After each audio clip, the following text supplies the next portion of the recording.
ఒకరోజు సభలో రాయలవారు పేదవాళ్ళకి మర్యాద దొరకదా అని అడిగారు. దానికి తెనాలి ఎందుకు దొరకదు, పేదవాళ్ళకి కూడా మర్యాద దొరుకుతుంది అని చెప్పారు. అప్పుడు రాజు అవునా, ఎలా దొరుకుతుంది, నాకు ఒకసారి ఒక పేదవాళ్ళని తీసుకొచ్చి దాన్ని నిరూపించండి అని చెప్పారు. అప్పుడు వెంటనే తెనాలి ఆ రాజ్యంలో బాగా పేదవాళ్ళని ఒకరిని వెతికి ఆ పర్సన్ని తీసుకొని సభకి తీసుకొని రాయలవారి ముందరికి వచ్చారు. అప్పుడు రాజు ఇతను ఎలా మర్యాద పొందుతారో చెప్పు అన్నారు.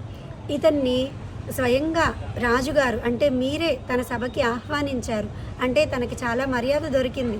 అలా ఆహ్వానించిన మీరు తనని ఉత్తి చేతులతో ఖచ్చితంగా పంపించారు కదా, ఎంతో కొంత బహుమానాలు ఇచ్చే పంపిస్తారు.